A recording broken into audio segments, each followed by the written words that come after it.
Welcome to the place where we learn about and learn from the leaders in our field who are powering human creativity.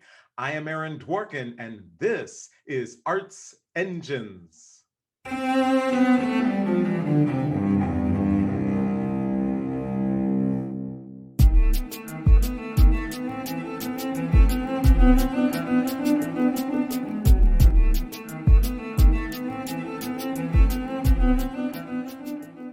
Thanks again for joining me here on Arts Engines. Today's guest is Ewa Bogusz-Moore, who serves as the General and Program Director of the Polish National Radio Symphony Orchestra. Ewa, welcome to the show. Welcome. Thank you for inviting me. Oh, well, it's so great to be able to talk to you. I have just, so many questions about the work that you do and the leadership that you bring in our field. We've been able to become connected. The EUIO, the European Union Youth Orchestra, is one of our wonderful creative partners, helped us to co-curate this show. Marshall Marcus, of course, is a wonderful, amazing leader as well. So I thought one of the things, just to first start off, you're, there in Poland, and just curious, how are things? And not just in terms of how are things, how are you, but also how is the music scene and the orchestra and affected by, obviously, world events? Yes, I mean, it's a very difficult time for us. So yes, you can see me breathing heavily. Because it's very close to us. So of course, we feel the tension, and we have many people from Ukraine actually right now in Poland. We've got about 1.5 million. So when it comes to the music scene and that's how we're trying to engage, it's quite interesting how the arts community trying to embrace the situation. So we of course we're doing all those kind of gesture and symbolic gesture that we do play Ukrainian anthem, but we also now trying to incorporate Ukrainian music in our program. We trying to engage with kids because they, we've got those families around. And I would say situation is not easy, but yes, we're trying to reach and find those musicians and just kind of, when it comes to music, I think we all believe that that's the kind of the sphere which can give us relief, can look after us in a way, and can be some sort of kind of tool to be like some sort of balsam for our wounds. So yeah, no, absolutely. And it's interesting, and I saw something just recently where the Ukrainian National Symphony, I think, performed briefly in the midst of just a great tragedy, and I definitely think it is times like music or the arts can't solve war, but I think we can play a role and play a part. Certainly as it relates to comfort and connection, and potentially, hopefully, even in preventing war because of the connection people feel if they have shared musical experiences. So I think this work that you do is so important. And for those in our audience, could you just kind of share a little bit more about the Polish National Radio Symphony Orchestra, and just in terms of the scope of work that you do? And as you share that, for especially a number of those in the States in our audience, may not be familiar with kind of any of the terminology relating to radio symphony orchestras, which are certainly much less prevalent in the States. So if you could share that as well, that would be great. Yeah, I think when it comes to radio orchestras, we most of us are actually here in Europe, and funny enough, we all were created in kind of similar time in 1930s, which is interesting because the same was for us, that we were created as an orchestra which will be using the technology, which was radio at the time, to reach to the masses. And in that respect, it's interesting right now what kind of role we can play, because we still, can use technology and how we use it, and whether that's the internet streaming and how we can use that technology to reach to people. So this hasn't changed. So when it comes to the terminology, radio orchestras, yes, we work, of course, closely with the radio, so you can hear us on the radio. When it comes to us, we also we have a beautiful concert hall. So it's not only the home for the orchestra, our work here also includes other activities. So we invite other orchestras, we have jazz events, we also have electronic music. So this home, which is a beautiful, beautiful concert hall, I'm inviting everybody who can come and see it. Because it's absolutely great acoustic, and it's 1,800 seats. Yes, so when it comes to what we do, I think, of course, we're very important for the region, but the National Orchestra, which also means that we're one of the two of national orchestras in Poland. So we also have this mission of being the ambassador of Polish culture abroad. Very, very important role. And I think that's so key, that as artists, we can serve in that capacity.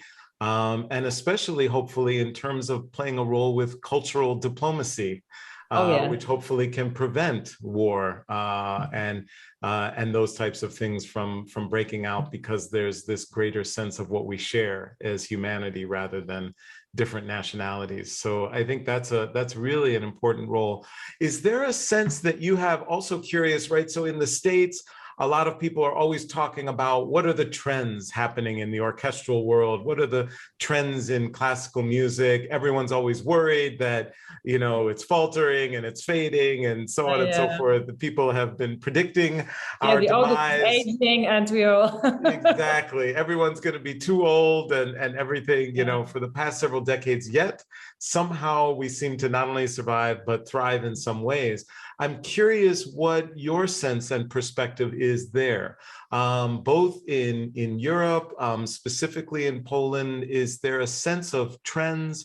Are there any kind of key challenges that you're observing from your leadership perspective? I think we are in an interesting moment right now, and I think that's because of COVID. And the reason why I'm saying that is like for all of us, COVID wasn't, we literally stopped for 10 weeks. So we didn't play at all. And of course, whatever was happening since March 2022, when we were in lockdown in Poland, our activity was of course limited, and we couldn't have the audience here. And until now, we're beginning to kind of let people in a kind of full capacity. But the reason why I'm thinking is changing is that because if you think it's like 2 years, and my observation is that for people who actually knew what the music can give them and how they can experience music in the hall, they still will be coming. But 2 years is long enough that we could have missed some new groups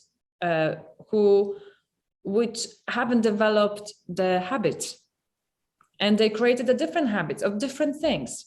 Oh. Yeah. So what I'm wondering is like whether we in this kind of chain of things and activities, whether COVID created some sort of gap, and whether we have to rethink how we're using technology. We had to use internet and Zooms and everything. Of course there's plus. For some of us, there was a relief that COVID is it's fading, so maybe we will come back to our old times, but I think it's not gonna come back. It's not like we changed, the situation changed, and now of course we've got the war, so it's almost like from one crisis to entering another crisis. And I think the way what we want from culture and from arts, and the way we need culture has changed a little bit as well. So I'm saying now, and I'm in organization as well, what I'm thinking, it will like speed up. We have to rethink how we engage, what a new generation would like to ask for. And I think it's not time now to say that we're not going to change, because we haven't changed for so many years, centuries. We're going to be the same. I see it as opportunity. So if you ask me, I see it as opportunity. But we have to understand what those new needs are and how not without using our foundations and our tradition and whatever we're bringing with the centuries, how we can develop. Right. And so do you envision kind of a hybrid model moving forward where you keep certain things in a Zoom virtual sphere and space, and maybe even some percentage of your audiences only really want to engage in a digital way, and then others who want to, experience the physicality of the hall? And yeah, I see that, but at the same time, I see there is not that simple that we do the streaming like 1-to-1. So the same what you've got in the concert hall, we're streaming. I think we need to understand this new medium we're using. And we see there's different attention span with the public watching us online. There's also the differences, depends on the program, what they would like to see. So there are many aspects to think about. I don't think it's going to be an easy journey, but at the same time, I think it might be very beneficial and interesting. And if we won't think now about that, I think in the kind of 5-10 years, we might have a problem with the audience. Totally. Yeah, no, absolutely. Well, it's so insightful, and it's wonderful to hear. And it sounds to me like you're definitely optimistic about what the future holds and that you're seeing opportunities as opposed to threats, or would that be incorrect?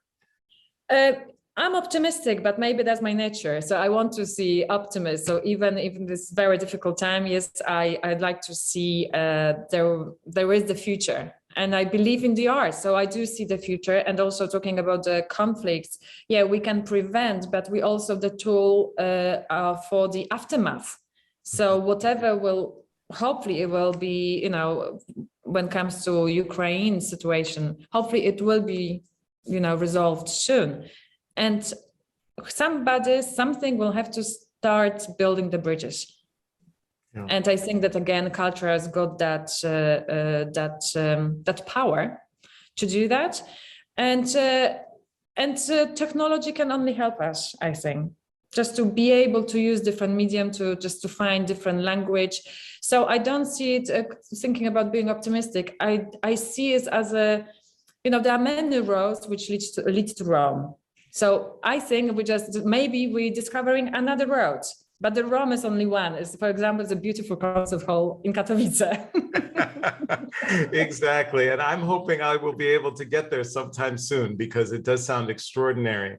And so unfortunately, we're just about out of time, but I always like to ask of, our guests, and especially in a leadership role, people often look at leaders and they say, Eva's just got everything perfect, and there's never anything, wrong, and she's always on top of everything, right? Like, in other words, people view leaders in that way. But I'm curious, because there, of course, must have been challenges through COVID and the current crisis. And when there are those toughest days for you, where do you turn for inspiration, for strength, for the resources personally to be able to lead in the way that you do?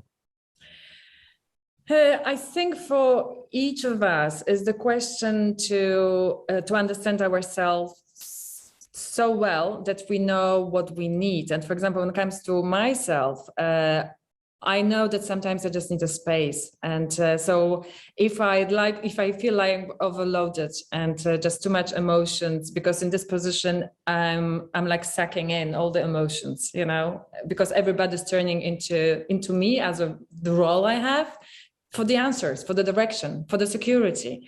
So when I'm in the stage when I feel like I can't give anything back, which is good and positive, basically I'm trying, for me, it's just that the creative thinking about the future helps me, because I guess that's my brain is wired. So yeah, I mean, it might sound silly, but I'm beginning to kind of draw the plans of, okay, what this institution could be like in the future. And I'm just beginning to be creative, which I know that for me personally, it's just calming me down. Maybe just to keep my positive spirits that I know there is the future. So that's what helps me. Yeah.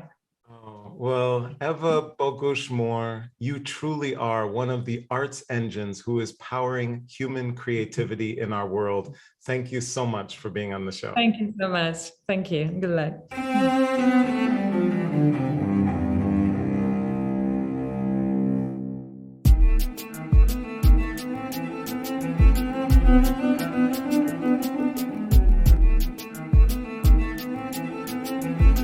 Thank you.